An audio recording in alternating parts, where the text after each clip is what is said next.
I'm proud to be British, but at the same time, more so, I'm proud to be black.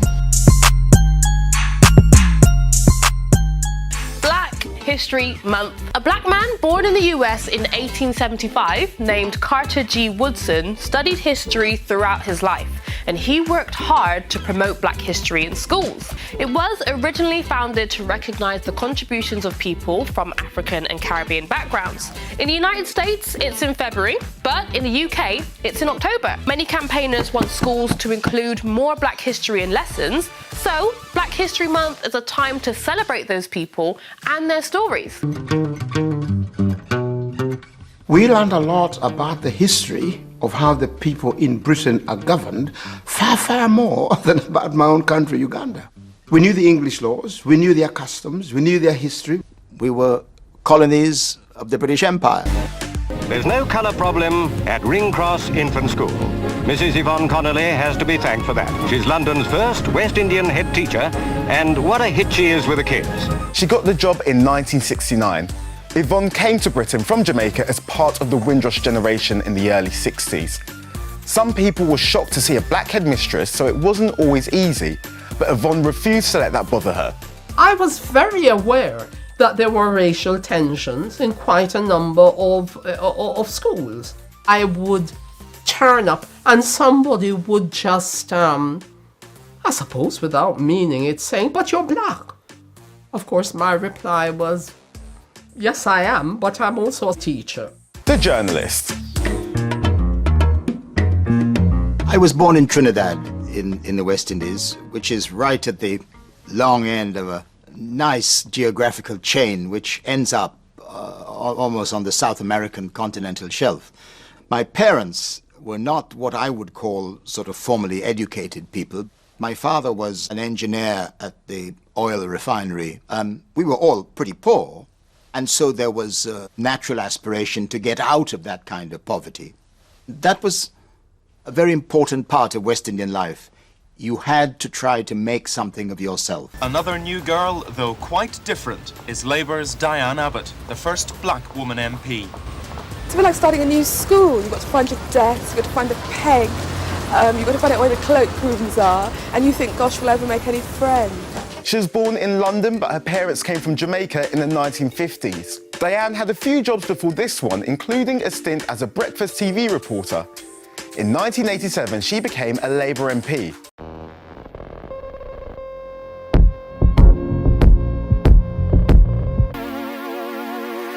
And I want to introduce you to the first black woman who was ever elected to Parliament.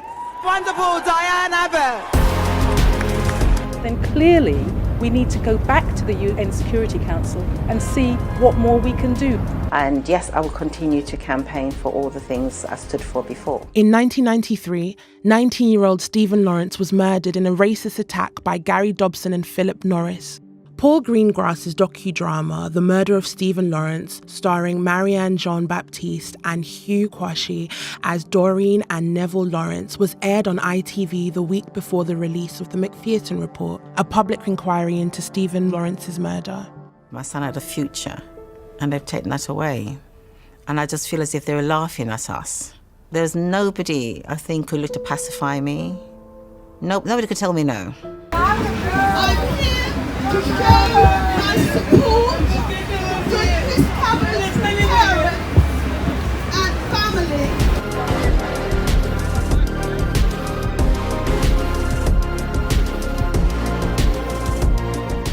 We're on the precipice of a renaissance of TV, comedy and drama written, produced and starring black British television stars.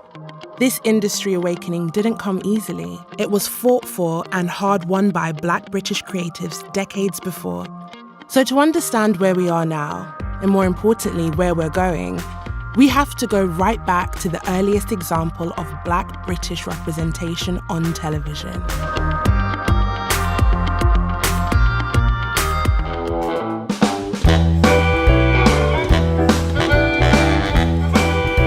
Almost 30 years after the first ever television drama was broadcast, Royal Force Airman turned actor Cyril Grant became the first black person to be featured regularly on television in the United Kingdom when he starred in the BBC's Man from the Sun. But while Man from the Sun showed how television could reflect the lives of black people in the UK, the black and white minstrel show was evidence of how far television still had to go. The variety show first aired in 1958 and featured musical numbers by performers dressed in blackface.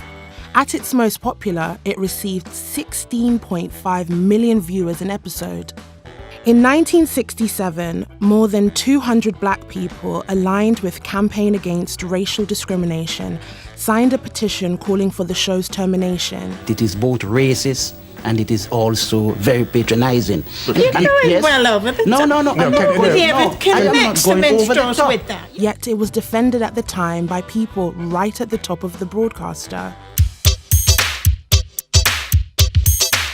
If the 70s were a step in the right direction, the 1980s were a huge leap forward in the representation of black people on British television. Moira Stewart became Britain's first black woman newsreader in 1981. Lenny Henry's comedy sketch show, The Lenny Henry Show, aired for the first time. George Harris was the first black actor to play a lead in a police drama.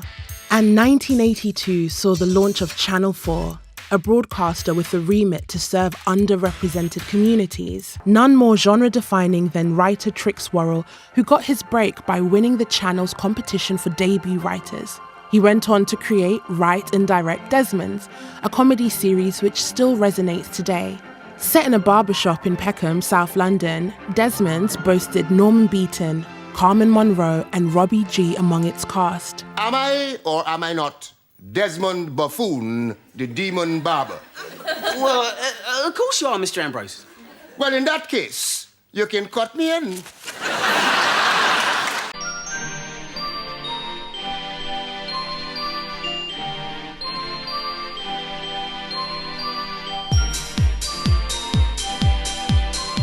English music acts were also introducing us to their own subgenres others managed to find chart success in America.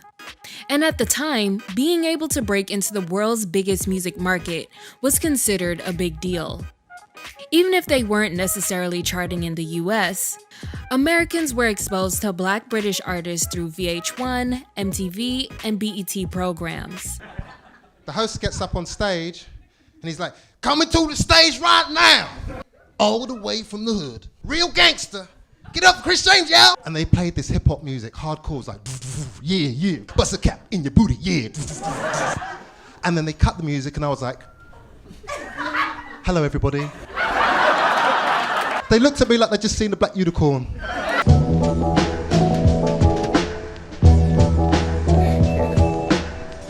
The name is Bill Morris. I'm a member of the House of Lords.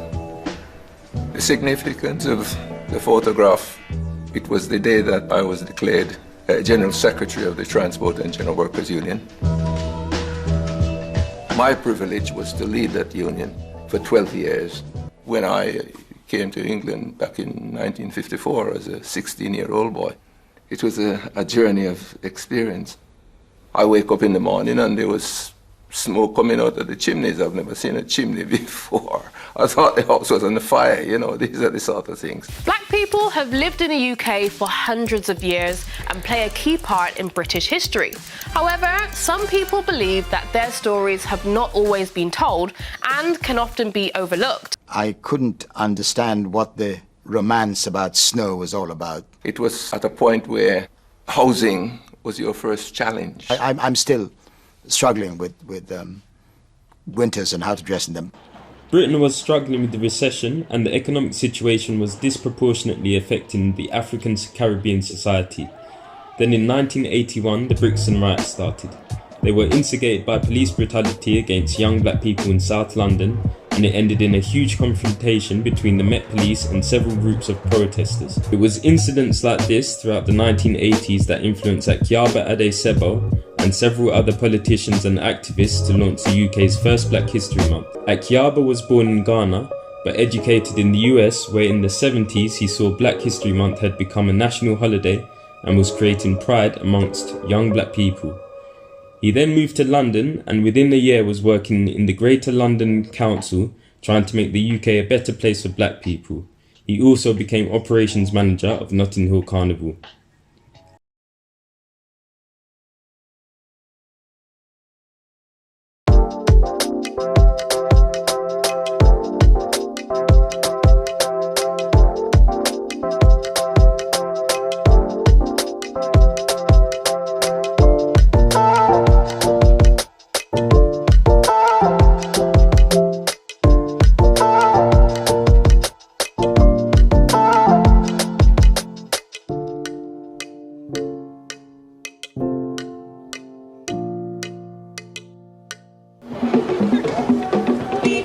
One area in West London where black and white were trying to get along was Notting Hill.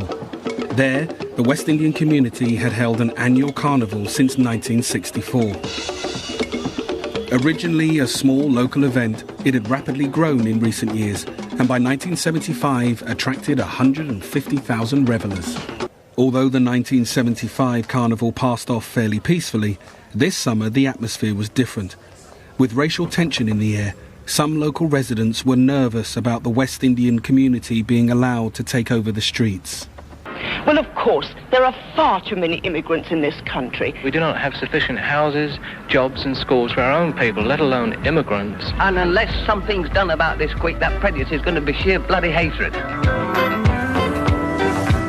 Growing up black and British in the 70s was tough. When we're walking around the streets, there's graffiti everywhere. KBW, Keep Britain White, niggers go home, National Front stuff all over the place. So you definitely felt alienated. No sun will shine in my day-to-day. The majority of Britain's black population were living in the poorest areas of the country. But I thought you were just a regular black. I know you black, but you ain't black.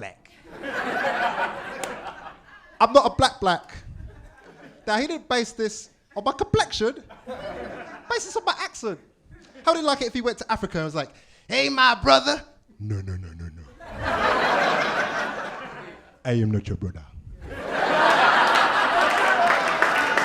Kiaba noticed a serious difference in how black people are identified in the UK compared to the US, and he felt that black people in the UK were facing an identity crisis. He did a couple of interviews where he spoke about how people of African descent in London would actually take offence to being called African. We were told when we were, 7 or 8 to bring in something that really reminded us of our family and home, and I came in with a bit of kente cloth, which is the national cloth of Ghana, fashioned into a waistcoat for me. And I brought it in and I explained why it was important, and I did a little sort of traditional dance, and all of the class loved it, and the teacher just was really surprised that not only at that age I was that knowledgeable about my heritage, but that I was accepting of it and also quite proud. India, China, Thailand, everywhere you go, being seen as lighter skinned is being seen as superior. And that's because when white people went and colonized the world, they foisted on us this idea of white superiority. And we still, even though we think consciously, we're like, I don't believe that, we do still.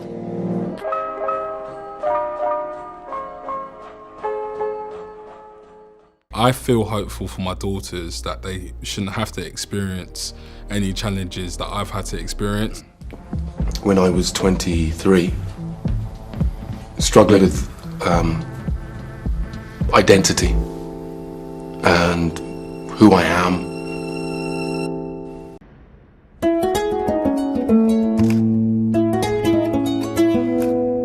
When you were first spotted, what was your reaction? I thought she was talking to my girlfriends. They were blonde, long hair, blue eyes, I didn't think she was talking to me. And she said, no, you. And she gave me her card, and I was like, okay, I have to ask my mum. And my mum said no. In front of you, and you're looking into the main camera. Been bad, I ain't got adjust. Boss chick, hood bitch, they be loving us. take it down, down, down, ride you like a Cadillac. Talking lows, they ain't better than me. They can never be Miss B. Iced out chicken at Addison Lee. Smash my ops' gal and sister, yep, I do the most. I just lost my throat cause stress, she said it's like you need somebody.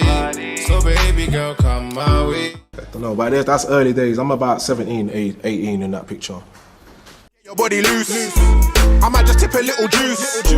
I might just call up Mama Seuss. Yo, Rascola, double the dollar. I'm a jet setting brother, more hits than a white collar. But I can't be boxed, flow tight like Bob Marley's.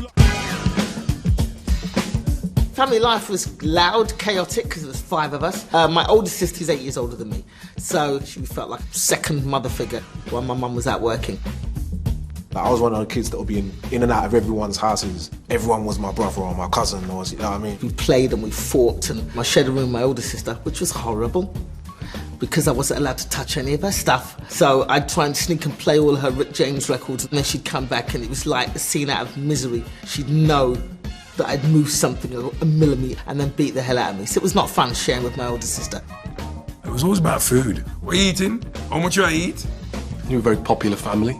People were always in our house, in the West Indian front room. You'd come home from school and there'd be no furniture in your living room or in your front room. And suddenly a man with 2 massive speakers, 2 turntables and a microphone would show up, put it in the corner, and there'd be a dance in your house. Really loud music that would go on till 6 o'clock in the morning.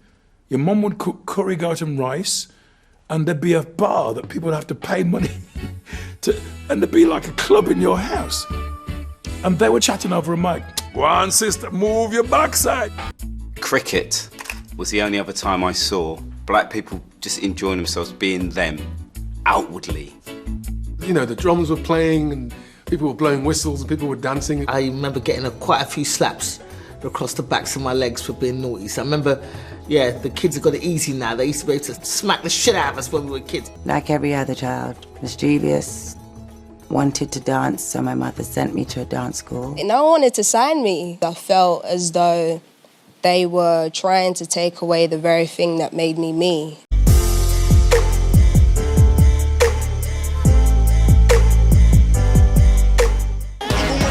Looking fresher than Denzel. Still gonna judge him by the stuff that my friends tell as well. All the stories that the tip of my pen tell. No fear, I'ma let the tip of my pen show. Like, yo, Theresa May, where's that money for Grenfell? Well, you thought we just forgot about Grenfell, you criminals. And you got the truth to call us savages. When we were kids, we know we were being sort of like brutalised in a lot of ways. And we knew there was a lot wrong in the way we were treated.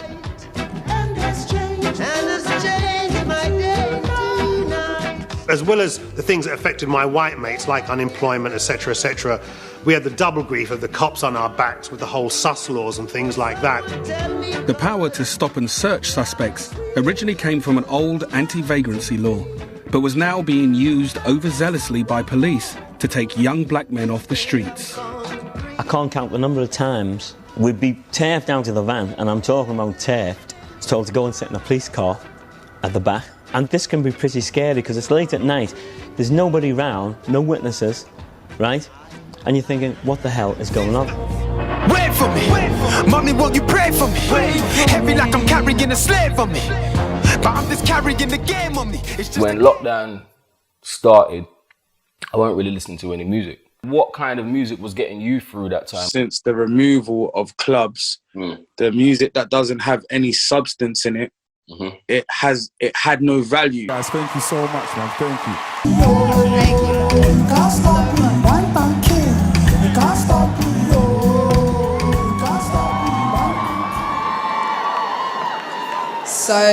So crazy.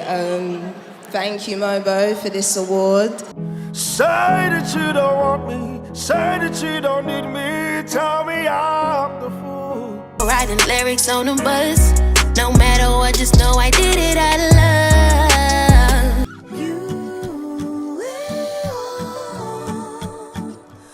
All I do is think about you. Remember they put the cuffs on me, I felt like I couldn't even stand up or breathe. Brother Mark never made it to custody. I see his kids now and again, I give them every cent that I got up in my pocket. Not only the best Paralympic Games in London 2012, but also a catalyst for change in Paralympic sport in the future. I think what I'd like to do now that I'm in this position is just speak directly to the Prime Minister and, you know, just really ask for the vouchers to be extended.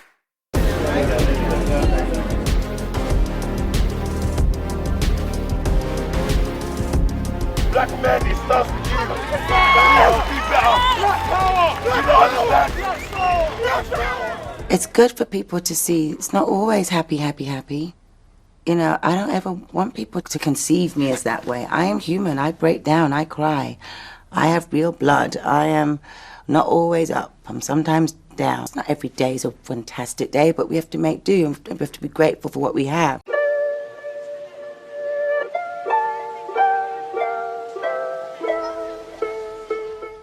I used to support Leeds United because they were brilliant. I was about 8, 9, and Leeds were playing Birmingham, and I thought, I'm going to go and support Leeds United. I remember I walked into St Andrews and I walked into the Leeds end through the gate, and I heard the first, ooh, ooh, ooh, nigga, nigga. And I kind of stopped, and I thought, did I just hear that? And I thought, I can carry on. I was on my own. And then I heard another one. And I remember my mum saying, stand up to bullies and racists. And so I said to myself, go and take your seat. Go and take your seat. So I remember walking towards an empty seat that I saw, and it got louder and louder, and the monkey noises and the monkey chants and the nigger go home and the coon, wog, black, cunt. I mean, it must have been about, it sounded like 10,000 people calling me a nigger. I was 8. And it shook me to my core. And I stopped. Turned around and left. And I've never been to a football match on my own since. Never. Every time a black boy aged under 18 is stabbed or murdered on the streets of London, they never talk about them as the 16-year-old GCSE student or the talented geography student who'd been murdered. You never hear that. All you hear is that they were an aspiring rapper. Well, actually, they're uploading music to YouTube, which a lot of people do. But when we talk about younger white males, you hear plans to go on to study mathematics at university or something. And it's how those two lives are then viewed and the assumptions that happen as a result. I think it's easy to dismiss black kids in this country because it's only certain areas that are mixed. So if you're white and you've grown up in an area where you've only really been around white people, then it comes down to, okay, what's the media showing you? If the media showing you gangs, hoodies, this, that, left, right and centre, then that might not help your perception. And that narrative just grows and grows and grows. And then you do get people, when you see groups of boys walking down the street with sportswear on, immediately they get the fear about it. That hasn't come from nowhere. It's a narrative that is slowly but surely drip-fed to the public. So then, instinctively, they then become scared of that person. All violence is pointless, but there's a history of violence just in this country, full stop. And it's not a black thing. I know the truth. I grew up around rough white boys too. I'm tired of hearing that shit. Knife crime, knife crime. It's just violence, man. What is the sense of police brutality there as opposed to here? I mean, do you think it's the same? Well, we have, the whole Black Lives Matter movement in the UK. We have incredibly high-profile cases that have happened. There have been a lot of black deaths in police custody. So we're grappling with the same issues that are dealt with in this movie and that African Americans are dealing with. We are united in that respect, absolutely. Well aware of who we are.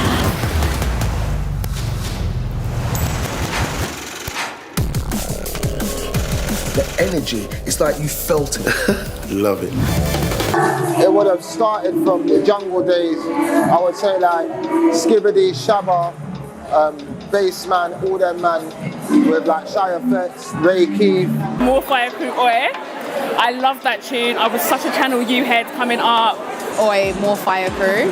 And I remember I had the tape and the CD. CDs are little discs that we used to have back in the day before streaming. Misha Paris. I think it's called Giving It a Little Shoulda Known Better. Tune is fire. Gigs Walk in the Park.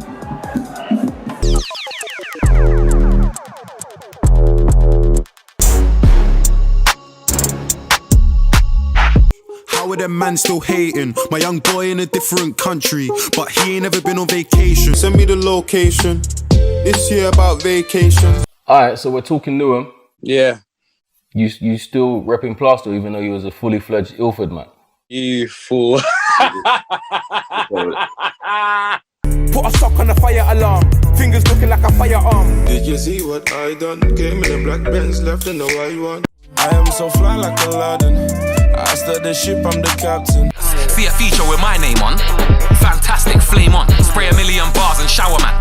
I'm Mario with a flower man. Before I start top lip slapping, think me and Skepta were born rapping. Born in the ends, move through in the ends. Yeah, I've kind of always grown up in a musical household. My parents always playing Fela Kuti and, you know, Afro beats to reggae, and I'm the youngest of four, so my older siblings have always put me on to like great musicians from a very early age. What I'm doing is bigger than me, and if it can inspire the next kid to want to just have the courage to be able to do that, I think then I've done something right, you know. This pandemic has shown that we're all human, and the race thing is pretty stupid. You know what I mean? It feels stupid now, but and obviously there's systematic racism that sits in our system, which, you know, is going to take time to get out. But in terms of storytelling, it's a great day for us. I think it's a great day for everyone. Hungry, I'm starving, I'm eating the game. This is the energy that suits me. Playing the lead role and being an African-American female cop and knowing that that is the first time in history that that has been done in a movie. So for all of those reasons, I had to say yes. I've been shot. What? You can't be in here with this. The police, they'll help you. It was the cops that shot me. What makes me proud of being black is our resilience, our strength as a people, our tolerance, and our courage. That makes me proud of being black. To all the people that have gone before, for us to kind of not have that hope and keep taking it forward, then, you know, that would be, all of their work would be undone. What Black History Month means to me is an opportunity to let people understand what it's like to be in my skin. Wherever you create an awareness, there's a possibility of creating a change. If I talk about Black history enough and how proud it makes me feel, then it hopefully will be the catalyst to some type of change. People start to ask questions, don't they? To talk about the reality of what it's like to be black in this society. Continues to give. The fact that I can even stand on this stage with this statue is because of what he did. And how will you recognise Black History Month this October?